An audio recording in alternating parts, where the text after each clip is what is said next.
Welcome to Bump Set Chat, the podcast where volleyball professionals come on and share their stories, experiences, and advice. And today I have one of the founders from Northeast Volleyball Club, Cat. Welcome. Hey, Barry. So glad you're able to do this, and I really appreciate you taking the time. Yeah, I mean, we talk about volleyball for a living, so this is a normal day in the office, and I'm excited to kind of share the stories with you and answer any questions. All right. So the way we start things off, we do a few random questions. So are you ready? Sure. All right. So what is Cat's volleyball ick? Oh, ankle socks. Yeah. All right. Favorite place you've ever played a volleyball match? Oh, it's my mind immediately goes to some of the gyms that we played in Italy. I mean, our home gym, it's got to be the home gym in Brescia.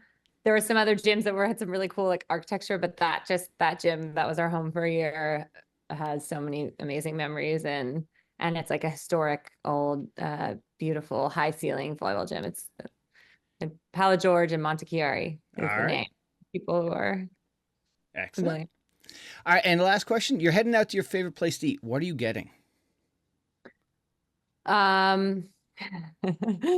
Let's see. Garrett's gonna make fun of me for this, but I'm a California girl at heart, so it's gonna be like a really good salad. Okay. And he's allergic to raw fruits and vegetables, so when we first started dating, that was a challenge. Yeah. I was like, I grew up on smoothie bowls and salads, all fresh stuff from Southern California. He's like, I can't eat any of that. I don't know if this is gonna. Excellent. Yeah, speaking of California, I had Chaz Galloway on who played at Hawaii, and he was telling me about a burrito that has French fries in it. I guess it's like a California burrito. I've never heard of that before. Yeah, that wasn't something I had. We had a lot of breakfast burritos. That was a big thing. Yeah. But yeah, I've heard of it, but I haven't had it before. Yeah. I don't know, it's a thing. All right. Well, welcome to the podcast. And actually, I've had a couple of prior friends of yours on. I've had Maggie, Carli, and Tim McIntosh. Both had nothing but wonderful things to say about you guys and your club. Both legendary volleyball players and people as well. Yeah, good people. Oh my God, Maggie is such a sweetheart, and Tim too. Tim, just like good people, and that just echoes the volleyball community. Like I've had, 50 people on so far, and none of them have been like arrogant or anything. Just really gracious and grateful people. I think that we actually talk about this a lot. I think that volleyball draws a lot of like a diverse group of people, but there are some kind of threads that go through people that are drawn to volleyball. It's such a fun sport. You celebrate every 30 seconds. Yeah. So high energy, people who obviously love competition because every point is kind of a mini competition, and then every set, every match, and then I think it is a friendly and inclusive group. It doesn't mean it always is. It sometimes gets chippy and things can go that way. But I think in general, volleyball players tend to be inclusive. And I think some of that maybe comes from like beach volleyball culture too. Like, hey, can we join your court? You guys want to play? It's just, open gym type culture. And it's a nice, generally a nice group of people, a fun group of people. So many of my friends are volleyball players or coaches. Yeah. And it's a great community. Yeah. Recently, I got to go to watch one of my daughter's friends had a soccer game. And it's like, a little bit of contact and the parents are yelling and whatnot. It's like volleyball, we don't have that. And maybe that's why our sport is like kind of friendly, because there's no physical contact. It's a very physical sport to play, but you don't have that like, chippiness that may happen in like basketball, hockey or whatnot. Yeah, it's about as physical as you can get for a non-contact sport. And that's one of the things that drew me to it, because as a tall young girl, it was always, hey, go play basketball. And I liked basketball, and I tried it. Softball was actually my main sport, although I did everything growing up. But I didn't have a lot of weight to throw around in 7th grade. I was built like a green bean. And I didn't love, you'd go up for a rebound, you get elbowed in the face. It was like, I didn't love that, and volleyball is so physical. You're right, especially when you're attacking or blocking, you're right there with them. And if you feel their presence, but you take out that kind of contact injury. And I just didn't enjoy that as much, especially as the game got higher levels. So I think that's something that draws a lot of athletes into it too. Yeah. And now let's go back. So you're from California. When did you discover volleyball? I discovered it, let's say late, at least in California terms. I played on my 7th and 8th grade team. I did not start, like I barely played at all. We had a lot of club players, a lot of good athletes in my class that played club or just were better at it. I was, I made the team because I was tall. I did not know what I was doing. I couldn't pass. I think I learned, and it was underhand serving in 7th grade. I remember, I think I learned an overhand serve in 8th grade. So I had a good arm being a softball player, but I really didn't. I was a total beginner until high school. And I went to a small school. So I made varsity because I was 6 feet tall. Uh-huh. But I remember they put our best hitters in the middle because our setter, couldn't really push the ball out. So a lot of teams will put their best hitters on the outside. Right. Put our best hitters in the middle. So I was on the outside. So that tells you I didn't get a lot of action over there. Kind of being hidden over there. And then I kind of fell into club. After that, I was actually funny enough, was going to play water polo because I was a swimmer when I was younger. And again, at a small school, they're looking for tall people who can throw and swim. And I fit the bill. So I was going to go be, on the water polo team. And then my friend at the time said, hey, come to this club tryout. And I went to like the last call makeup tryout. And I ended up making the 15 twos out of 5 teams. Yeah. And I remember thinking that they had made a mistake. I thought that it went on like the 4s or the 5s, if anything. But I see that now at tryouts, with, they're like, all right, tall, good arm, moves well. Good. Like I couldn't play. I remember being on the worst court, shanking free balls and stuff, but maybe they saw some other stuff that was potential. But the girls on my team were so much more experienced than me, even because this was Southern California. We had athletes on the twos team. There were athletes who'd been playing club for 3 or 4 years. Oh, wow. So I did a lot of catching up. I basically became obsessed with the sport during like kind of end of freshman year, sophomore year. I totally got the bug and spent like that entire summer. I basically lived at the club that summer. I would go at 9 a.m. for whatever clinic they have, stay until 6 o'clock, go to every camp, whether it was my position or not. And then by the next year, I made the 16 ones, which was a really, really strong team. We were like a top 10 team in the region. So that was a huge jump up from where I had been in 8th grade, serving over the net. So I was, I think, lucky in the sense that I fell into it at the right time. I found the sport that was the best, like for my kind of body type and my athletic abilities that I had developed in other sports kind of like culminated in volleyball in a way, learning the defense and diving and arm from softball and some of the other things that I did. And I found it at the right time. And then I just caught the bug, and it happened. We see it happen to people here. I mean, just can't get enough. Right. We would go even after club practices. Some of my teammates and I, we'd go, 2 or 3 hour grueling club practice. We'd drive down to the beach and play the rest of the day. Nice. So that was kind of the life from sophomore year on, was volleyball all the time. Nice. Yeah, jumping back for the water polo, one of my buddies, he played water polo. He's from Texas. He played water polo for Air Force. And he was telling me, like, when he was high school, they trained with like milk jugs, holding them out of the water and treading water. It's like, oh my God, I'd drown. I'm pretty glad. I have so much respect for water polo players, but I'm pretty glad, again, the contact, knowing I didn't like the contact in basketball, I'm not sure I would have liked to play a sport where seemingly people are trying to drown you while you're playing. So I think I made the right choice, but it was such, you talk about there's so many points in my volleyball journey where whether it's luck or being at right place, right time, or an opportunity that comes up, it's just things sort of fell into place, and it wasn't planned out the way, that it unfolded. And there's so many things that I could have gone in a different direction even later in my career. And I'm so happy that it got me to where I am today, and that I took the right at each place, and always found my way back into volleyball. Nice. And for you, what is the hook volleyball has that, many years later, you're still involved, as a career and playing? I mean, I'm super biased, but I really think it's the best sport in the world, at least for me and what Yeah. I value in sport. My parents were rowers. My mom was a swimmer as well, very linear type sports. And I have so much respect for that, but I didn't enjoy that. I hit a point in swimming where I said, hey, I'm just staring at the bottom of the pool in practice. Like I want more stimulation, more randomness. So I was always drawn to sports that had, like basketball or volleyball or tennis that had whether it was a back and forth, a ball, softball even, and more like use of space that's not linear, I guess.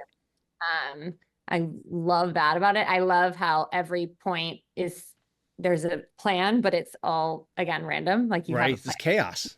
It's controlled chaos. Yeah. You can totally go out the window. And I love the creativity of it as well. There's so many, I think there are a lot of other sports where everything is more set. There's plays, you do this one. And of course things can go awry, but as a hitter, I love the idea that every play is a little different. And I always think there's a way to score, or a way to cause problems on the other side. And for me, like physically and mentally, I think that's a cool challenge. And it's a sport you can, of course, get close to mastery, but you can keep learning and keep getting better forever. You don't hit a point in volleyball where you're like, all right, I got it. Right. Yeah. And it's so true because like you go into a gym, play some pickup ball, and here's some guy who's 50 years old doing some unique dig, or like, how do you do that? Or a roll shot, a windmill shot. Yeah. There's so many different ways to do it. And the sport keeps innovating now too, which is cool. And, we teach it a certain way. I might like to do it this way, but I can also watch someone else do it and say, yeah, like you can also be successful doing that. I like the variability of it and the creativity, and you can be very regimented and technical. You can also just be a sick athlete that knows how to get the ball off the ground. And both of those things like are valuable. Obviously, when you put them together, you get like probably the most elite players. But I love that it's a sport that like, people can learn, and there's some incredible stories of players. I mean, Tim, picking it up at 18. Yeah. Another coach who, Ryan Kennedy, who played professional volleyball. He never played in college. Like he picked it up in adult leagues and then learning, and then he ended up playing pro as a setter. I mean, it's unbelievable that you can learn this sport. Through video, you can learn it through open gyms. You can obviously learn it in an organized club setting. Even we have another mutual friend, Jacob Pasteur, who, just raw talent, played late, and is playing pro over in France right now. Did Garrett tell you the story about? Yeah, you guys were doing something down in Maryland or something. Yeah. We were doing a GMS camp down in Maryland, a Gold Medal Squared camp. That's one of our first coaching gigs. And there was, at the lunch break, there was a boy, this is Jacob, from the high school who was just picking up volleyball and was like practicing with the girls. I don't remember if they didn't have a team or what the situation was. And he like came in and obviously saw like he was raw but crazy good athlete. And I think Garrett worked with him for a little bit. And then later, like when he saw that he went to Ohio State, we were like, oh my God, that's the kid from the gym in Maryland.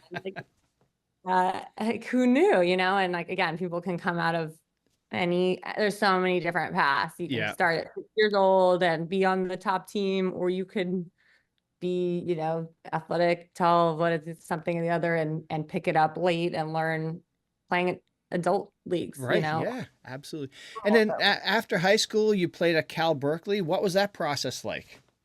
So I committed to Cal in April of my junior year. My recruiting process was also kind of late because I was a late bloomer in the sport. So I got my first like recruiting letters, because it was letters back then. And I got my first letters summer after sophomore year. So playing on that 16-1 team at Laguna Beach Volleyball Club was like opened a ton of doors, because I was playing with a ton of future D1 athletes and for really good coaches, and playing on the top level of open. And so that exposure just kind of got me seen by the coaches that saw some potential, right? Yeah. They kind of throw you on a list sophomore year. And then junior year, I switched. I was a middle actually at the time, my first 2 years. I switched to outside hitter junior year. I spent that whole summer learning how to pass. Yeah. I told my coach I wanted to play 6 rotations, and they were like, no, You're a can't. middle. We're not putting.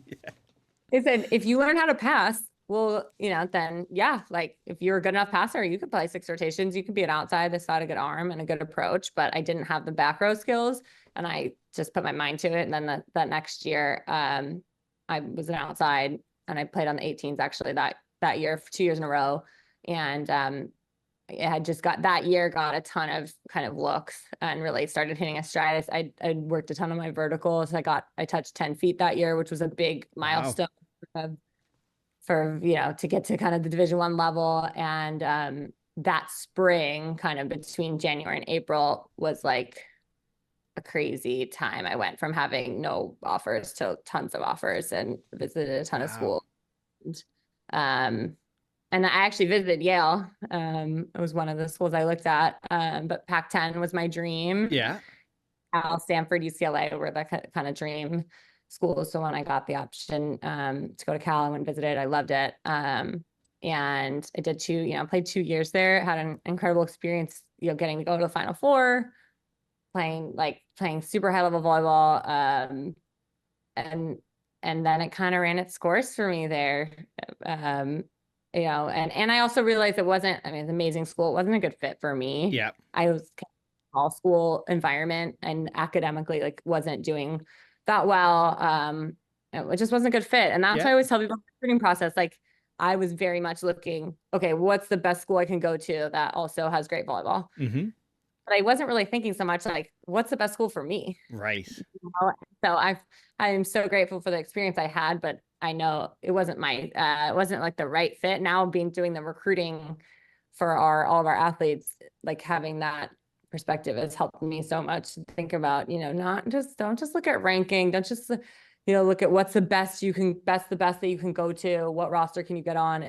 Where are you going to thrive? Yeah. And that, so, I actually quit the team after my sophomore year, and I was not going to go back to volleyball, which is wild to think about. Yeah, I was going to just be a student. I was going to maybe try to join the crew team or do, a lot of former volleyball players get recruited to do other sports, stuff like that, or just a regular student. And I was a little bit burnt out and just wasn't enjoying it as much. And then my parents were the ones who said, I don't think this has run its course. I know you still love to play and you just need to find the right place. Yeah. And so they need to call, these schools that I had talked to in my recruiting process. Again, a lesson in not burning bridges. Right? Exactly. Yeah. It's a small world. I remember I had called Erin, telling her I was committing to Cal, and she was of course disappointed, but gracious and appreciative of the call. And then that makes it a lot easier when you have to pick up the phone again, saying, hey, is there still a spot for me? And there was no transfer portal. I was just going to ask you about that. The transfer portal. Yeah. It was emails and phone calls. I actually sent out DVDs of my highlights. So that's how old I am. And my sister is 10 years younger, sent out YouTube links, but YouTube was just becoming a thing. It wasn't, people weren't really putting videos there yet. So I burned DVDs and mailed them to coaches during my sophomore year. And then, so I called and emailed, and I didn't hear back from half the schools I reached out to. And then I heard back from some, including some other IVs that I had talked to. One of them wasn't taking transfers that year because they didn't have enough housing. Oh, so it was a lot of this draw thing. And then Yale was yeah, we liked you a couple of years ago. We still like you. And I visited, and I was kind of going in with the mindset of I'm happy here. Mm-hmm. I'm happy enough here. I better really love it. And of course I fell in love with it. And then once I found out that I had been admitted, I said, what, I can't say no to this. This. It's Yale.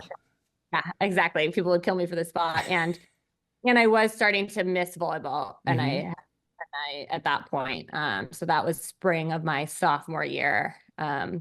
I remember Erin called me. I was in the middle of a class and I just ran out of class and picked up the phone, and she's like, you got it in. And which was a minor miracle. And I said yes and had it there the following fall and had an incredible last 2 years. And obviously that set another thing that kind of set me on this path that who knows where I would be if I hadn't I do give my parents credit for that because they saw that I wasn't quite done yet. Yeah. So first of all, coming from California, had to deal with winter. How was your first winter? I didn't have any proper clothes. I still give my parents a hard time about that. They sent me to the East Coast with no snow jacket, Yeah. no snow shoes, like Yeah. No boots, winter boots. no Yeah. waterproof footwear. I had nothing. I had two players in my class who were from Reno that had all this ski gear that they let me borrow. Yeah.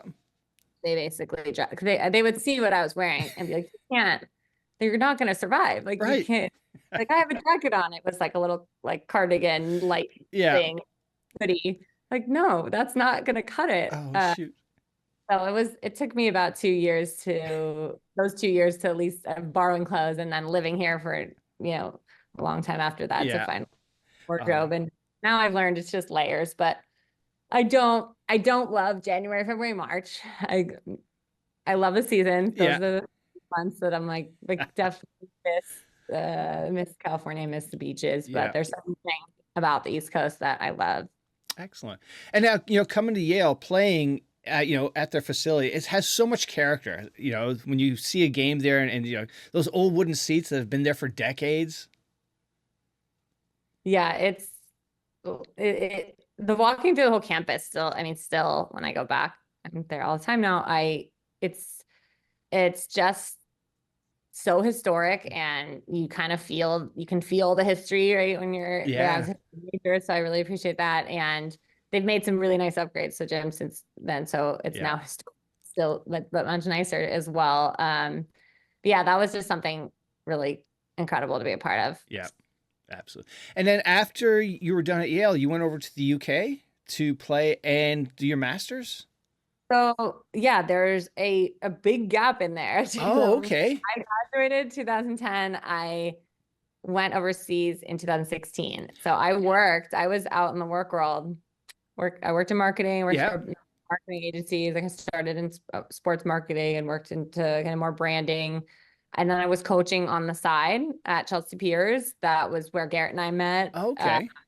We were working for Garrett's now mentor, a good friend of ours, Danny Goncalves, who was the first volleyball director there before he took the job at NJIT and handed the reins to Garrett. And I was helping Garrett start the travel program because they hadn't really had teams in this area that were actually playing high level club volleyball, going to qualifiers. Yeah. So I was the only one who had played at that level. So I was kind of helping him hey, here's the tournaments that you should think about going to, and you got to go to these qualifiers, and then maybe nationals and recruiting and stuff like that. So I kind of was helping that program, which had been more of a kind of recreational kind of program, and having kids on our top teams, getting recruited. And so hey, we need to go get them. We need to get out of the region. We need to go get them some exposure.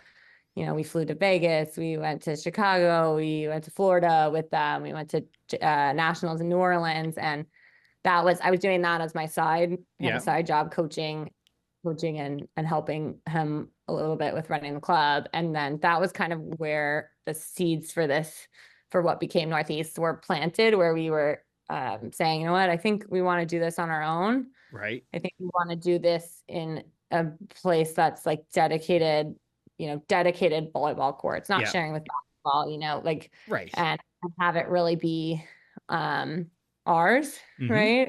Instead of a more corporate kind of feel. And that we planted the seeds for that, but we also realized at the time, if we do that, we are planting roots. We're not going anywhere for a while, and we were young. We weren't quite ready to do that. And I was playing a lot more we started in the adult leagues and then on the weekend tournaments, and I realized I can still play. and I think I was a better player, smarter player than I was at 21. I wasn't, I guess at that point I was 27, and I was a smarter player at 27 because I had been coaching, and it gave me a whole different perspective on the game.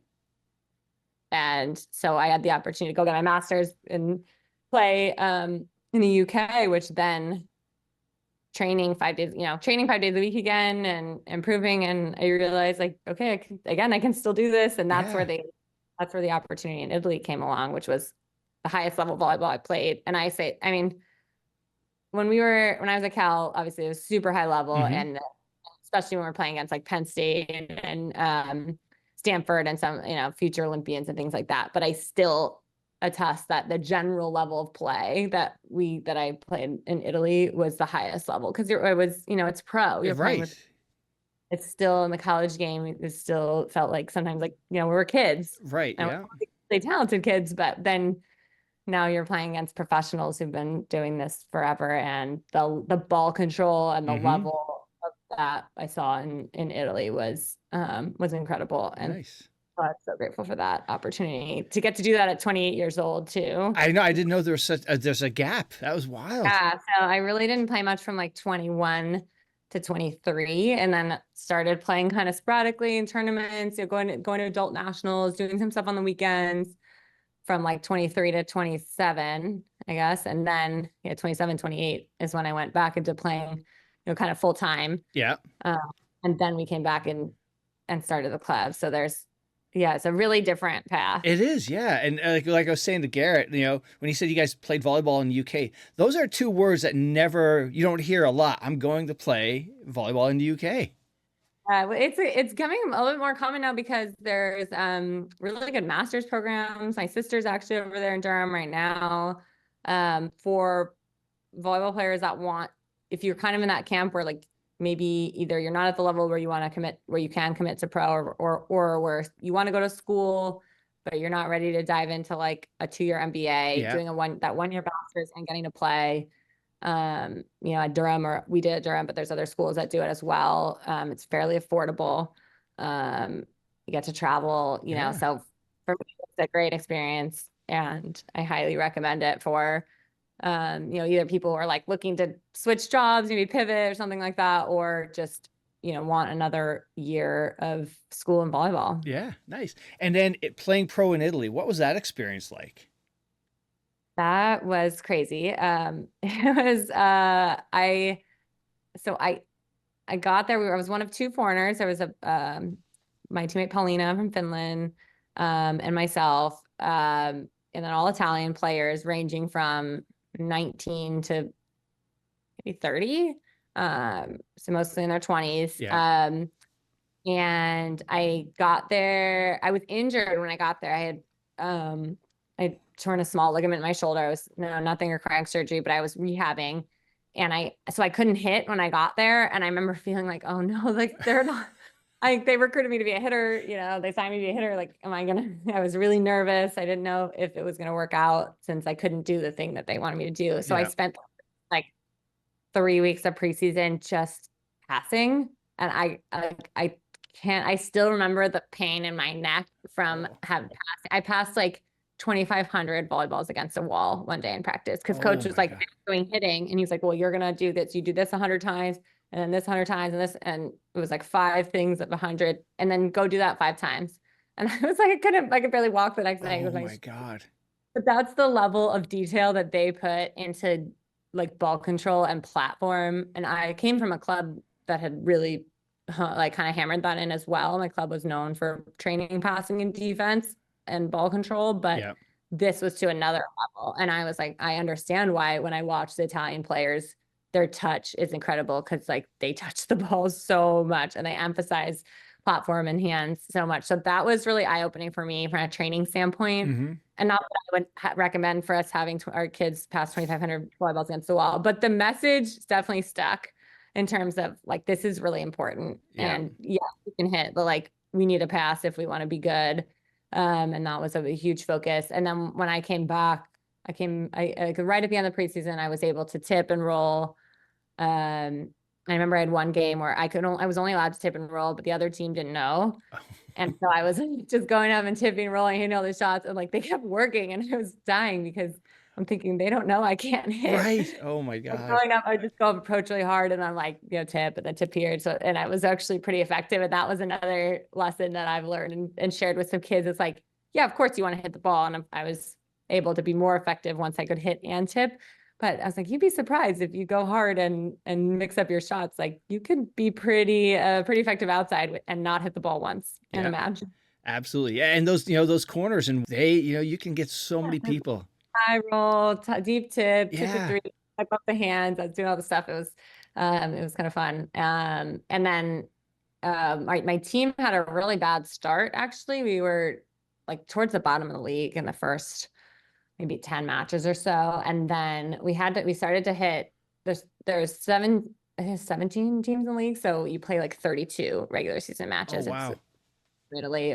And that was amazing too, getting to travel with the team and eat Italian food everywhere, like see the country. And it was amazing. And learn the language a little bit. And we started to hit towards like what they call the turn of the season, where you flip and you play everyone again. And we had hit a little momentum right before that, and kind of around Christmas, New Year's. And then we hit the turn of the season and we won like 12 matches straight or something.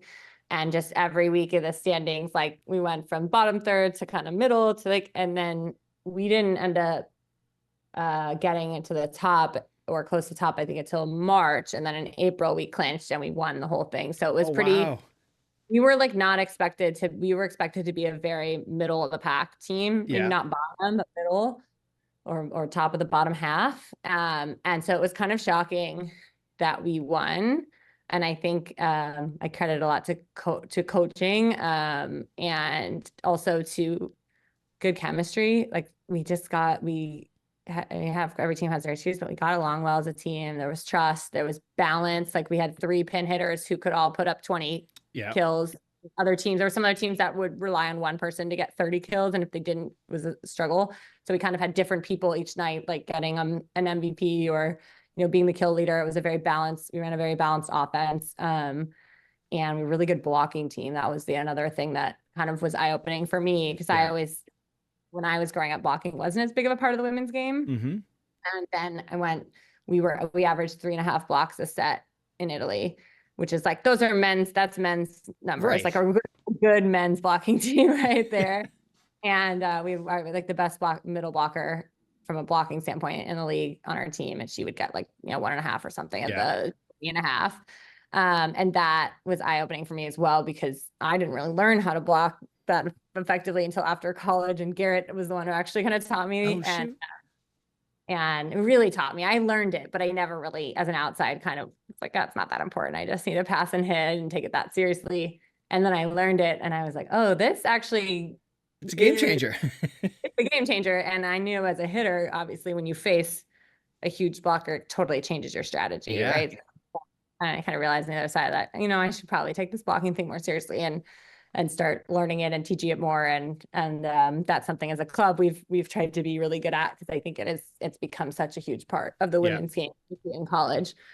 Wisconsin having 20 something blocks in the finals a couple of years ago. Like that won the game, right? Absolutely. Yeah. So then after Italy, you guys had this dream of getting your club up and running, and you came back home.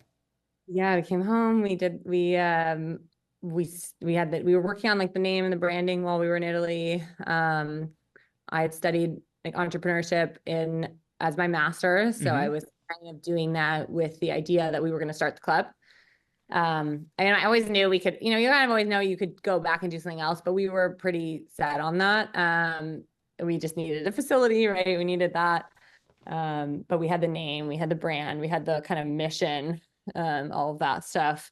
We had some friends that we knew would want to coach for us and things like that.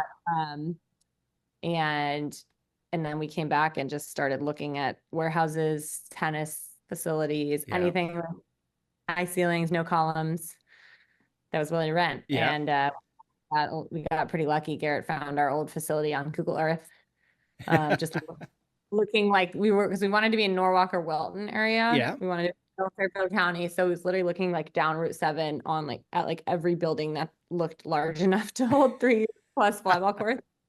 And we just cold called the Four Seasons Racket Club, which we were at the time, and we had no credit history. We had we had the experience of working at Chelsea Piers, but we didn't have anything. And besides a vision, but they luckily enough believed in us and rented us 2 of their back courts that we turned into 3 sport courts. And we were there for 4 years. And that was our new facility is much nicer, but that Yes.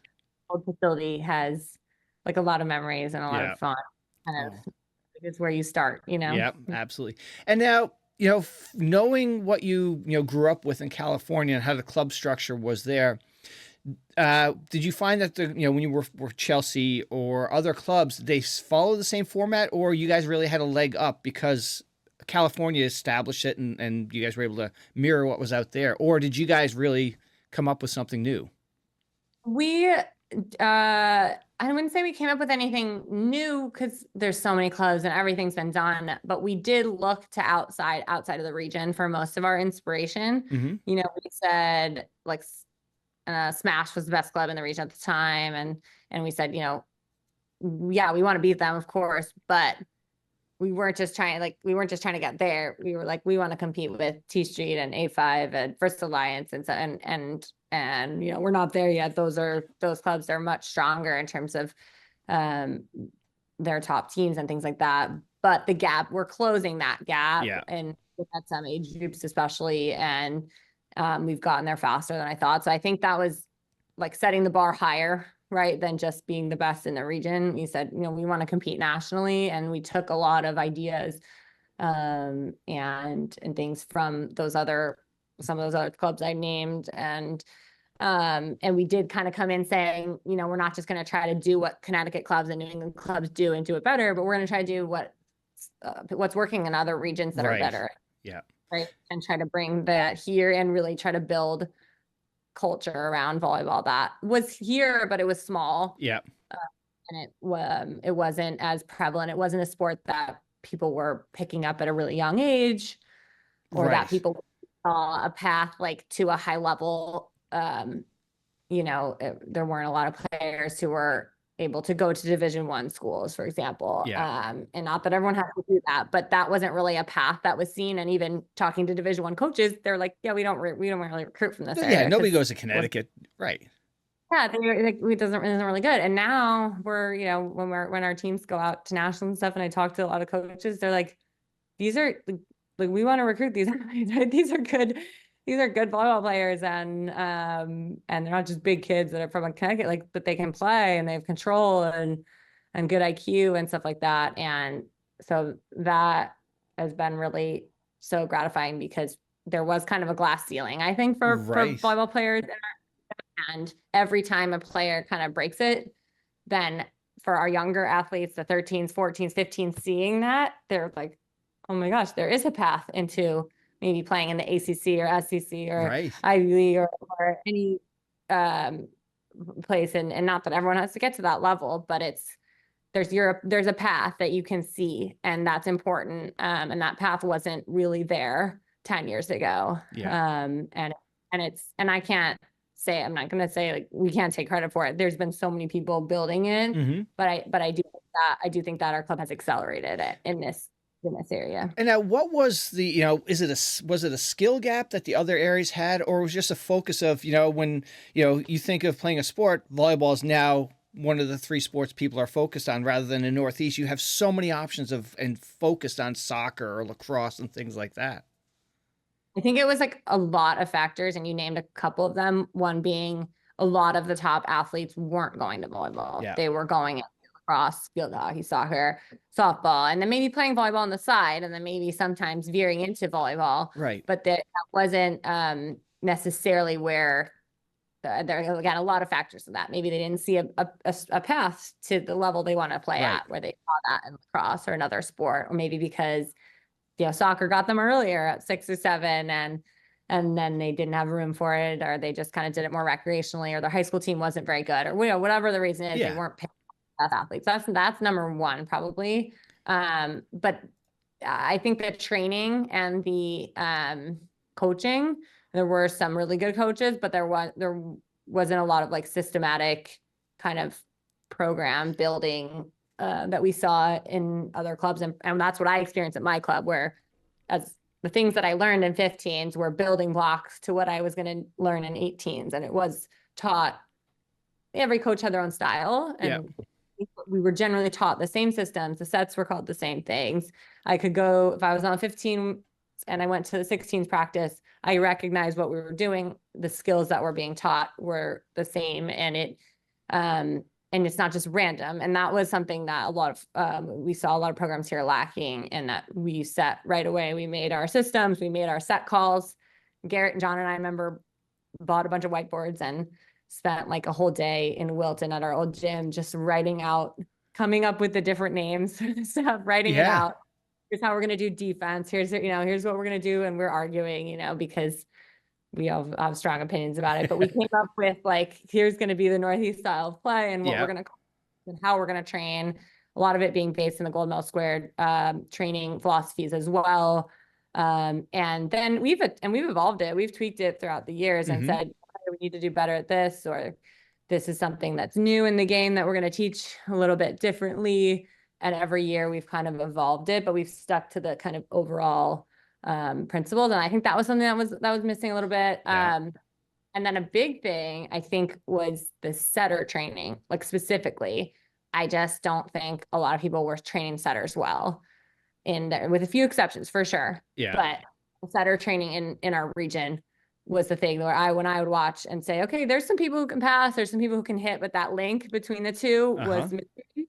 And so we said, you know what, that's something like that Garrett and I are both good at training, and that we've seen done at a high level, and that we know we can identify some good athletes to learn how to be great setters, and we can teach them that. And then, you know what, if our passing isn't as good, because then we're not going to catch up to, what people are doing in Indiana, Chicago, they've been passing since they were 6. So we're not going to catch them there.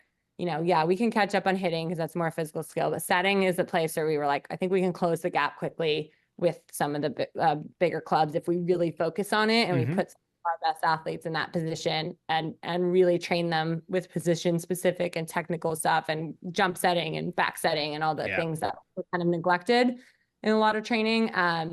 And that paid off early where, with players like Maggie, Carli, going to UConn, Cat Hendrix, 5'5" setter going to URI, like a Division 5'5" Division I setter coming out of Connecticut. I mean, that was crazy. And she, was with us from the first year. And so we saw that focus on the setters really pay off, not only for those individuals, but for their team. And we could run a fast offense, and we weren't the biggest, but we could, our setters made our hitters look better. Exactly. Right? Yep. That was an area that we went really kind of all in on, like, we're going to be really good at training setters. And I think it helped us a lot, because that's the link. Again, if your first contact's great or your third is great, but the second's not, like, God help you. Well, that's something I've just last year, I took my daughter down to one of your programs. You guys have a good, a fantastic focus on all the different skill sets and offer a whole bunch of different training and clinics and workshops. I think that's really, really something you don't see from a lot of the clubs up in this area. Yeah, I think that the all skills training is super important. We do a ton of that, but there's so much benefit to just say, hey, we're going to come in and we're just going to set for 3 hours, and we're going to do setter drills, which might include defense and other things. And we're really going to focus on attacking, blocking. And you can see like how, we do that in our summer camps. And then we'll do that even with our positional practices where, hey, middles, you're going over here and doing stuff for a half an hour. And you can see, obviously 3 hours is great. Even in a half an hour of setter training, middle training, like the leaps that they can make are incredible. And then you get everyone back together and you play, and you're working on this and you're working on this, and it kind of all comes together. That's how we do a lot of our training, where we split out positions and then come back and play, especially when we get to the older age groups. When we do younger, it's much more like skill driven, where we want everyone with their hands. We want everyone to be able to hit. We want everyone to be able to pass. And we're not at 12 or 13. We're not going to say, oh, you're a setter and you don't hit, or you're a hitter. You don't set, right? You're going to no, you have to learn how to set with your hands, and you have to learn how to hit. And then when we get up to high school, we start really specializing more. But even there, we like our players to be versatile. I mean, you never know when someone's go down, or you need someone to play a position, or you run out of subs. You see it in college, you run out of subs, you got to DS the and you better hope their club coach taught them how to block and hit. Yeah, absolutely. Yeah. Yeah. I've had, I think it was, coach from Tennessee was on, and a couple other coaches talked about, what they see from club is they want to see players that are able to play all around, not just one folk, was serve. Like I had to, as you were talking about, I had to teach one of my players how to serve. It's like, we want to see all, those players should be able to play every aspect of the game. Yeah. And it's a fine line, because it's like the colleges want people who are really good at the one thing, but then they also want them to be good enough at the other thing. So we try to find that balance where, if you're a middle and that's the position you're going to be recruited for, we're really going to make sure you're hitting the quick, your net play, your blocking, all that stuff, passing short stuff that you specific is good. But I mean, before they eliminated the double rule, we were making everyone hand set. And we've got I remember our 16-1s middle of last year are back setting fours and I saw that in Italy. I mean, so the middles, they don't have a libero serve, so middles have to serve and play defense. They could set out of system forwards, back, side set, they could play defense. And so we kind of try to find that balance of like position specific, and then we're not going to neglect defense. We're not going to neglect hand setting or serving, because what you're going to have to do. And we want you to be able to like go out and play doubles and, not be a liability and all these other skills. So I think it's a balance that we're always kind of trying to tweak to say, are we doing enough to get them ready for what they need to do at the next level in their position? Also, are we training well-rounded volleyball athletes who we could say, hey, you got to play right side today, or we need you to set today, or someone got hurt and it doesn't fall apart. Right. And I've heard similar discussions, like for the Europeans, a lot of the Europeans are playing all around versus like not as specialized as we see over here, it seems. Yeah, that's because of the rules, the 1 in, 1 out sub rules. If the NCAA ever implemented the rules, the subbing rules, it would, first of all, wreak havoc on the rosters, because your defensive specialist would basically be eliminated. You can have a libero and a serving specialist, or 2 liberos and a serving specialist that comes in once and then have to come back out, and they can't go back in again. So it would totally change that, but it would also have a trickle down effect to the clubs where you'd have to teach your opposites how to dig and hit that ball, and your middles better know how to serve and play defense. And I do think it would have a positive effect on the training, and it would have a negative effect on the roster sizes, because maybe only playing 7, 8, 9 players, and in some college rosters, they might have 12 people are playing between all the 6'2", the stripping sub, the DS, all that. So it would totally change the game, but I know karch has spoken a lot about that, kind of imploring the college game to change a little bit too, so that the club game can change, so that the national team can be better, can get better, more refined players coming out of college. Although I do think this, in the last couple of years, the amount of like really good 6 rotation outsides and opposites has increased, and the value of that is still so, like, if you have someone who can hit in the front row and back row and pass and dig, you're still going to be like one of the most valuable players in the game, and there's so many good ones out there right now in college. So I do think the future is pretty bright for I agree. Team. Yeah. And now, a couple of times you've mentioned the gold medal squared. You're a lead coach for that. What is that? So gold medal squared it was a lot of things. They run camps, they run volleyball education. So it's a huge, they have a gold medal squared plus platform where you can plan your practices, look up drills, look up, how to teach transition footwork, and have like a systematic way of learning. And then they also run high school camps. And it's also just like a philosophy.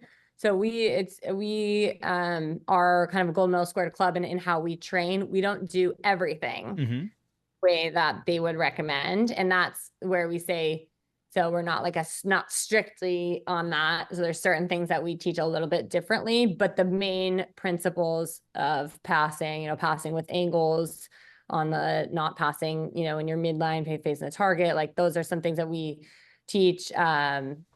Setters facing the passer instead of parallel, or instead of perpendicular to the net, that's kind of GMS thing.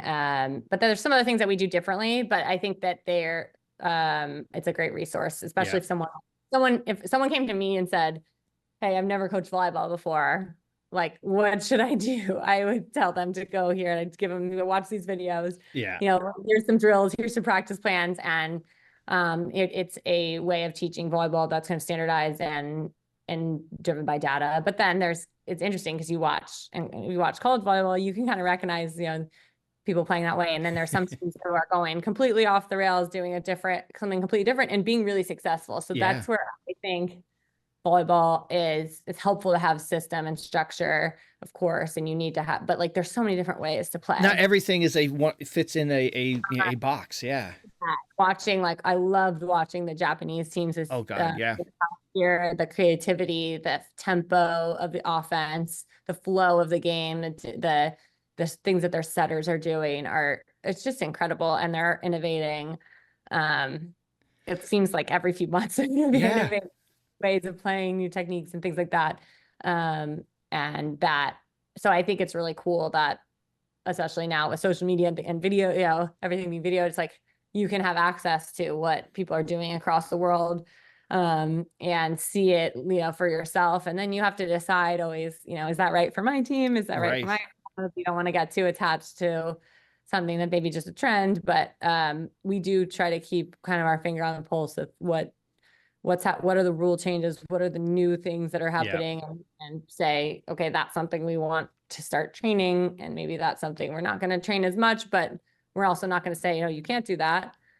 If someone goes, I wouldn't necessarily teach people to, turn around and hit the way Engapet does, but if someone does it, I'm not going to say, no, you can't do that. Right. Because I think that's super creative, athletic play. Yeah. Or the scoop digs that are, we do teach that, we don't, it's not like the main move our liberos make, but we teach that.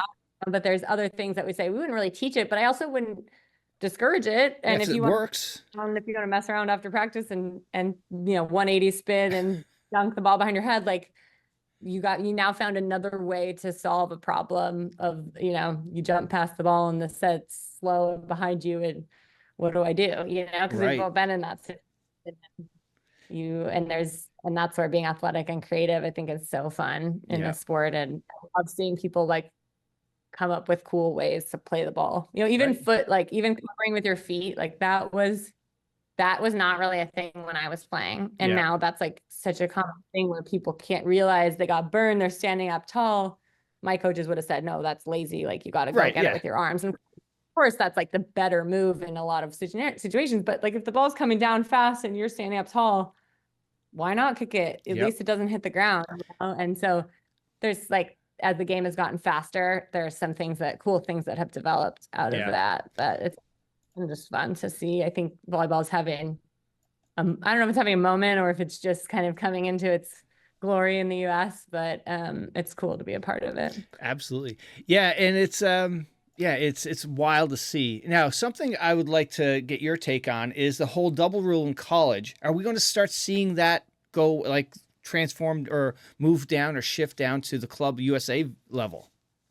Yes. Well, we've had this discussion 100 times, I think, between the coaches group chat and just talking to players and stuff like that. But I think, I noticed, and I don't know if this is just confirmation bias or actual thing, but what I noticed was, as soon as it got announced that rule was going to be made the following year, so this was last club season, and it hadn't been put into place yet, but it got announced and everyone was freaking out.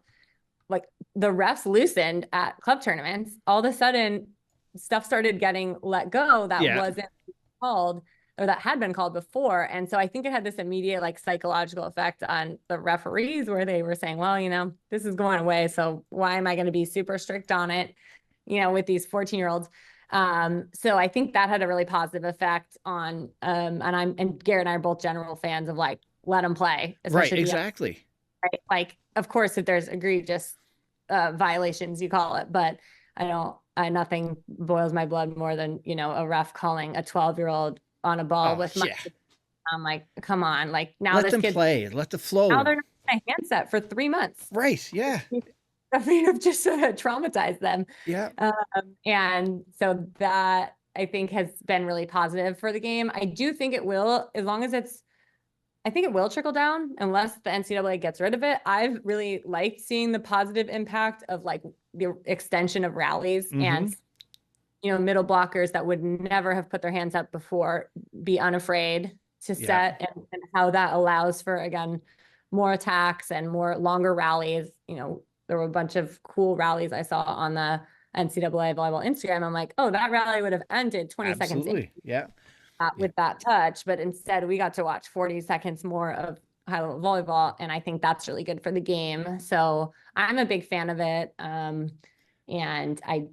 I do think that we're still going to teach our setters how to set cleanly. Oh yes, well, like I had Matt Ulmer from Oregon on. To set cleanly. That's the best. Like, it's still the best way to set. Oh, 100%. You don't have to freak out about it when it's game point and it's a high spinny ball, and you're like, well, I don't want to end the game on a double, right? And so it's set, and it's kind of like lame, but so I'm a big fan of the new. I do hope it trickles down. I think so. It has to. A couple of things off that. In the high school, those refs are so. It's their opinion whether or not they're going to blow the whistle. Yeah, you have to decide as a setter. I wasn't a setter, but I can imagine that as a coach now I have to figure out early, like, is this a ref that's going to be tight, or is this a ref that we're going to get some stuff? And so then you have to kind of assess how much risk you want to take. And it's like a hard thing that I don't think we need to add to the players and coaches like playing. Do we need to also figure out what's the standard for this match? Right. So I've already seen what I think is a positive impact on the college game watching. And so hopefully it comes down our way too, but we're still, either way, we're still going to teach our, 10-year-olds and up to hand set no matter what position they're in. Right. Of course you have to decide, if they're calling doubles, is this a good situation? Are my feet set? Yep. I feel like I can set this cleanly. And we're still going to teach that whether they're calling him or not, because it's just the best way to set the volleyball. But it'll be interesting to see how that plays out. Yeah, and I think Matt Ulmer had a good take on this. He said, if a quarterback throws a bad spiral, it's going to be wobbly. It's going to be tough to catch. And same with setting. If you do a double and it's just not right, the hitter's not going to be. They're not gaining advantage off of it. Yeah, exactly. I think that's a really good example. It's just like, why are we penalizing a miscontact? Yeah. That shouldn't be like a lift or something. Okay, yeah, you can't catch the ball. Right. Well, it's like those I don't know. I hate seeing those dunks that you're I don't know. What's your take on those? The throws and like oh god. I like a power tip. Yes, power. Yeah. Be mindful if you're not taking it from behind your head and then right down. So it's like the change of direction and the length of contact, the prolonged contact. But I'm a fan of being able to tip and jam and swipe and stuff. Yes. I think some of the two-hand stuff is getting a little out of hand in terms of like the stickiness of it's in your hand too long.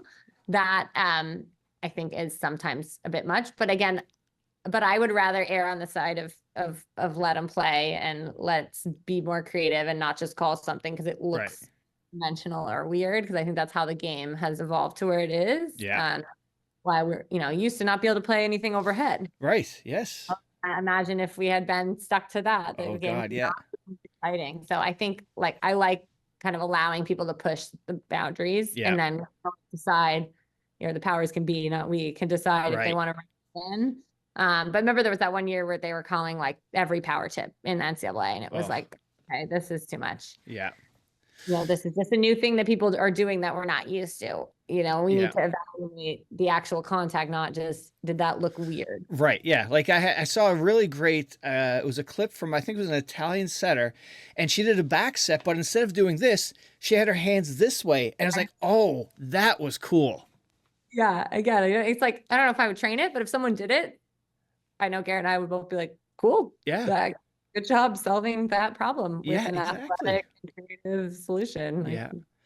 So now coming back to Northeast, what is your role at Northeast? You're one of the founders, and you're also involved with recruiting. Yeah. So I'm owner, founder, director. Director is kind of the title I use now. I oversee like all of our programs, and I do a lot of the kind of business side of things as well. I was in marketing, was my background. And I just really enjoy kind of the strategy of what are we going to do next with the business, and, how are we evolving, and what are we doing well or not well, and that side of things. And, I also do some of the accounting and tech stuff, which is not my favorite, but it has to be done. It has to be done. Yes. It has to be done. So I do a lot of that. And then I do a lot of coaching. I coach our 15-1 girls.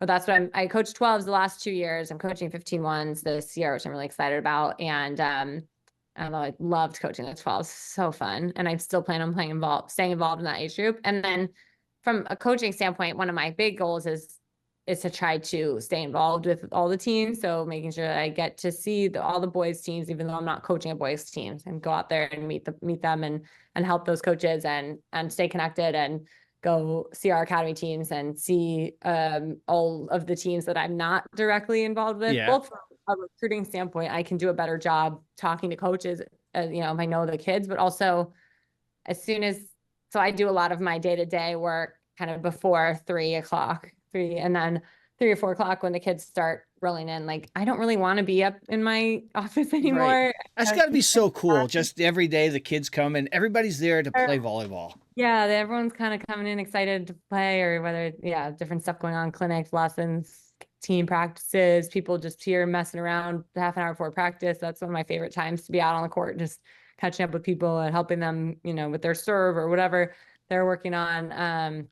But I don't want to be on my computer after people start getting here. Sometimes I have to have meetings or things like that, but I have to go pick up the toddler, the little one. But I like to kind of have that be like the morning is like business meetings, spreadsheets, all that fun stuff. Yeah. And then go out and coach and connect with the kids, and, help our coaches with their practice plans. If they have a question about a drill, or, they're struggling with something and they want advice on how to set it up. Like, that's the part that's the most kind of rewarding of what we do,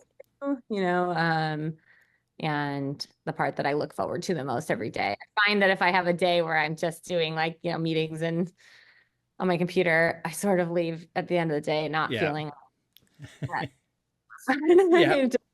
Every once in a while. But I liked how that balance of, I think if I were just coaching, I would not enjoy it as much, if I was doing that 8 hours a day, every day. And if I was just running the business, I think for me, the right balance is a mix of those things. And I really do enjoy both sides of it. All right. And now Garrett was on the other day, because I asked him about a recruiting question. He said, ask Cat. So my question for you about recruiting is, how important is it for, the kids that may want to play in college, for them to go to a recruiting agency, or is it really just work within the club and email the coaches? Great question. I personally think that most people can and should do the recruiting like almost all on their own, with some guidance, maybe, or help from either from their club or from some tools or platforms. So, for example, you can get recruited with like a spreadsheet and an email address, right? And a tripod. You don't need, of course, it's nice that we have ball time. It's nice that, some of the kids sign up for sports recruits to help organize it. Yeah. You don't need that. You can set up a tripod in the back of your practice or your game, cut your video on iMovie, email it to coaches with a personal email, follow up, go to camp. You can do all that totally on your own. And we have had athletes do that. It's, of course, helpful when you can run your video and email or college list by, someone like me, to be able to say, hey, I think we need to expand this, or, hey, maybe Nebraska is not right. It's like, and maybe we got a game here. And then if we get a lot better, go ahead and email those guys. I can kind of give them guidance on where I think, and I always tell people to cast a wide net in terms of levels, have some schools that are reach, and have some schools that you think are going to be super pumped to open your email, and that you could be a really impact player there. And I'm not a fan of, paying for recruiting services. There's some platforms like you can pay to have access to a sports recruit profile. Yeah. To organize it. But I know that a lot of college coaches don't really like to hear from, different services that are not the kid. They want to hear from the kid. That's the consistent thing I hear from the coaches that all have been on. email us and tell us, and, just, and if you don't hear from us, email us again. Yes. And go to camp and do, Yep. and also, get better so that your video is good. And Right. Yeah. the best thing you could do in your recruiting process. I'm like, if you guys, when people come to me at 14 and say, what can I do? I'm like, okay, get really, really good. So that when you're 16 and you start, or 15 or 16, depending on the age, start sending out video, people are excited to see it. You don't need to focus on a lot of other stuff. Yeah. Other than be much easier if you're a really strong player with good skills and for your position and things like that. So that's my take on it. I obviously, someone has endless resources and wants to throw money at something, go ahead, but I don't recommend it. And I do think that a lot of people get sucked into things that they don't need and really can be done with like hard work and persistence. And I do know college coaches want to hear from the athlete, right? And maybe their club coach, like, and that's where sometimes we'll jump in and text or email a coach and say, hey, what do you think? Or, hey, I haven't, this kid has emailed you 7 times. Can you just tell me if they're not interested? Right. That's something that I think is fair to ask, because the coaches are busy. They got busy inboxes and things happen and they don't always get back. And so we can help and kind of push things forward or give advice, but our consistent message for recruiting is like, if you want this, you go get it. And there's so many resources, not just on our website, but like all over the internet of things that, templates and what to do and not to do. And I think it's like, if you want it, you got to go get it. Right. Like that, there's no substitute for that. And then we'll help you. And the harder you work at it, the more we'll help you. That's just been kind of the philosophy. But I think having access to a team of people who can look at your video and say, hey, you might want to tweak this, or don't put serving first, because you're a middle. They want to see you hit and block, right? You can give some good advice like that when we see people's videos. But I really like the athletes to be leading the process, and I know that that's what college coaches want too. Yeah, absolutely. And now, over the years, for you being involved, so much in coaching and everything like that, what has been some of the most significant lessons you've learned as a coach, and how's it influenced your philosophy? Great question. I think one of the biggest things two things that come to mind. Number one, I think the power of our words as coaches is so like beyond measurable. I mean, everyone I talk to can think of something a coach said to them at a young age, positive or negative, right? Sometimes negative for more. And that coach, when I was 10 years old, told me I wasn't good enough and I was never going to get there. And that might be the fuel that gets you there, but it's like, you don't want to be that coach, right? Right. You don't want to be that coach that the kid remembers that said they were never going to make it. And now you never say something like that. But like Jordan's high school basketball coach.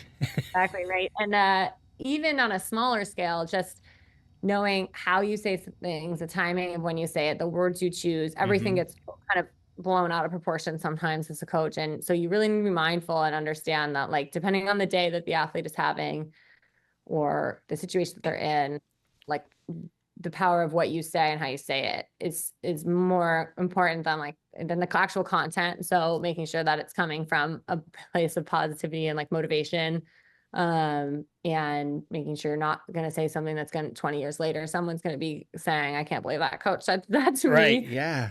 I think you can be tough. I'm a very demanding, tough, I think strict coach, and I have high standards, but I think you can do that without being a jerk. Yeah. And I think that's the key, that I've learned kind of time and time again. And sometimes you'll say something, and I remember one time there was a couple athletes who were late to a game, and I kind of laid into them. This was before I was at Northeast, and the next day I had typed letters from each of them that they brought to practice with like effusive apologies, and can't believe how team. And I was like, of course I was mad at the time, right? But I'm back and thinking, you know what?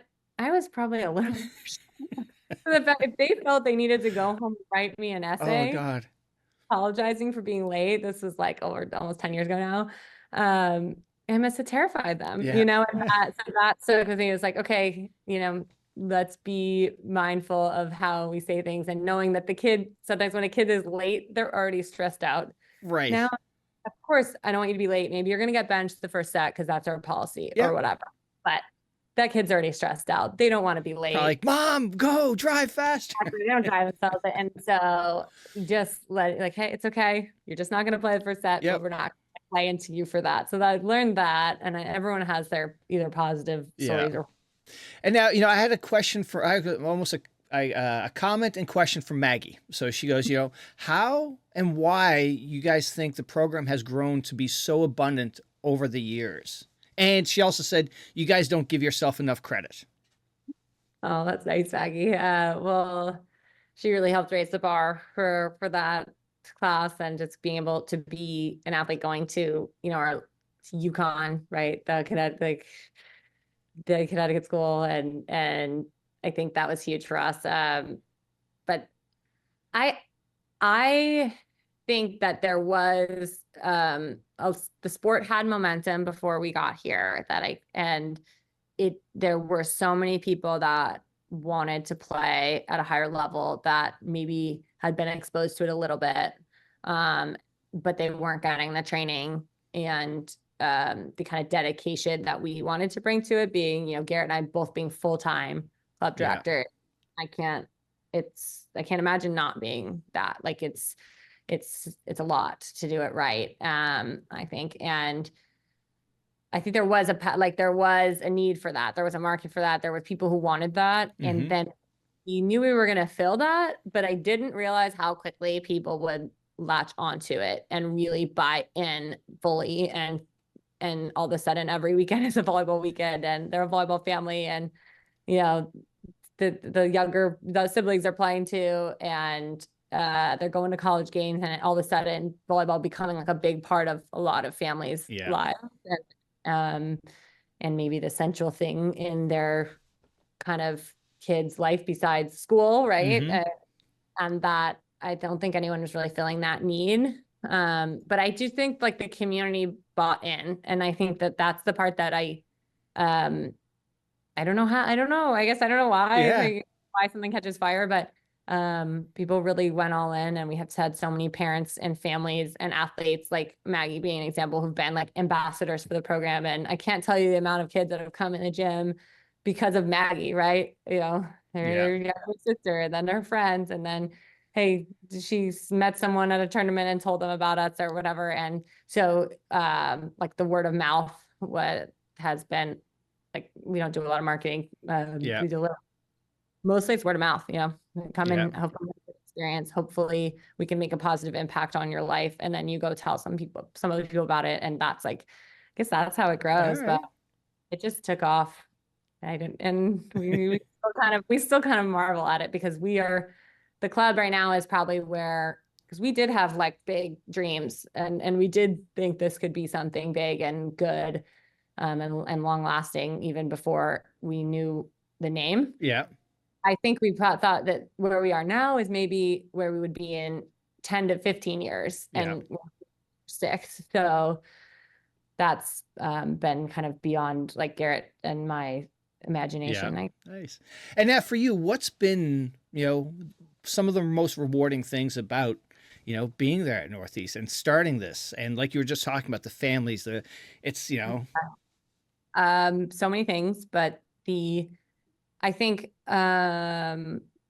seeing the impact that it has had on people's lives, not just those that are going on to play in college, that obviously has a big impact. And every time that someone commits and then you set them on this path, like there's such a tremendous kind of reward that comes from that. But we've had many athletes who have not gone on, but that have continued to come back and coach for us. That is definitely one of the most gratifying things when someone who is here, dealing with us that who could be sometimes for 4 or 5 years. And then they're like, oh, I want to come work and do that, and coach. And they think that, and they want to be a part of it on the other side. That's super rewarding, and always makes you feel like we're doing the right thing with our athletes. And, but we've also had, I know, kids who have gone through super difficult times, and whether it's mental health or tragedies or just life, it's just kind of COVID. Right. Yeah. Oh gosh. That we'll have dealt with. And I think that for a lot of our athletes, like volleyball has, and this place has been a place that they can come to. That's their like happy place is kind of the word that a lot of people have described it as, Yeah.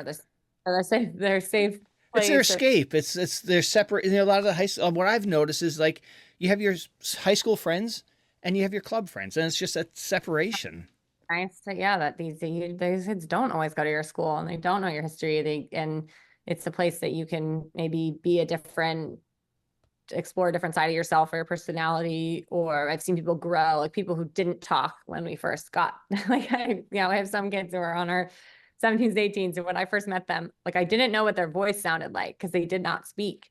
And now they're on, our top team and they're running the show and it's like, you see these young women, young men, like develop their voices and develop their personalities and kind of grow into themselves and come out of their shells and get through hard times. And that's obviously like none of that is volleyball related. It's all just like growing and like, and getting through life and growing up. And that stuff is, of course, the commitments and the accolades and, seeing athletes play on the big stage in college. That's all very gratifying. And I love that side of it. But the other side of just seeing the kids grow up and grow into, hopefully good people, good teammates, get through difficult things in their lives, like partly because they have volleyball.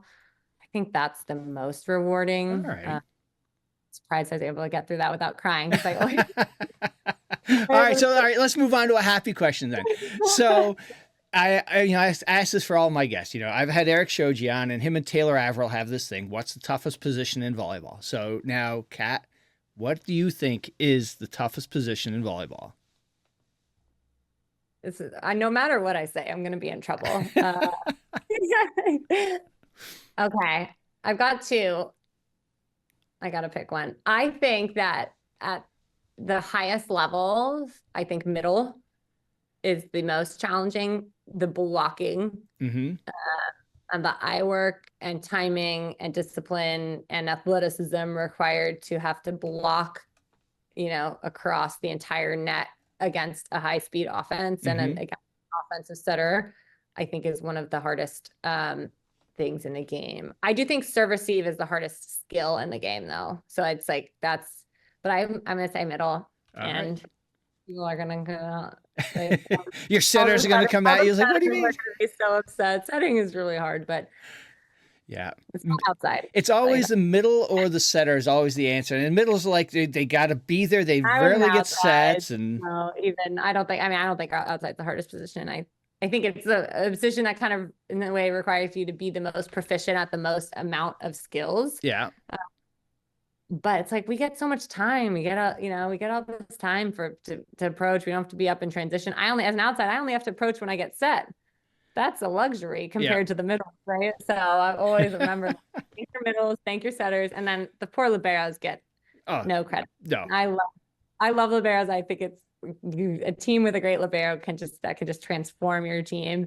But I also tell them that, if you're here for the glory, you pick the wrong position and you're never going to get the credit, or very rarely. I do see like more liberos in college getting more accolades and getting more exposure, which is because it is, it's like the foundation of your offense and defense, right? Yeah. So yeah, I have a funny, so I had Mason Briggs on and he picked libero is the toughest spot. And then I had Vicky Savard, who played for Team Canada. Now she's with Oregon. And she goes, oh, come on. They just do one thing. As an outside hitter, I got to hit, I got to block, I got to pass. It was just a funny reaction. Not a lot of people pick right side. That's doesn't get picked a lot. No, not at all. Well, Kat, thank you for doing this. I really appreciate taking the time to do this. But before you go with like past guests, I look for you to recommend somebody in your volleyball circle that may have a good story to come on and share. Oh, really good question. Have you had Carli Loyd on? No, I have not. She's a good person to talk to. All right. She's a really good person to talk to. It's such a long, prolific career, a really interesting path through college and the national team, played in Italy. Oh, she played in Italy too. I didn't know that. Yeah, she's fluent in Italian. Oh, shoot. All right. Well, we will get her on then. Yeah, I can connect you guys if you All want. right. See if you're very Perfect. busy. A little Yeah. one and playing in uh for love for their Austin team, but Yeah. Yeah. Actually, it's she's playing with always very nice their Amber time. Ajiti is who's on the pod. She's playing with Austin this year too. So yeah. Oh, maybe yeah, Nice. you can compare too. But she's such a good storyteller and how always has really good perspective on the game. As a Awesome. mom too, which is something I appreciate now being a mom and a coach and a player. And you know what? Talking to a bunch of the girls from Love or the pro, oh god, PVF, they're all so happy and grateful to play on the home soil, not going overseas. You know, there's a genuine happiness for them.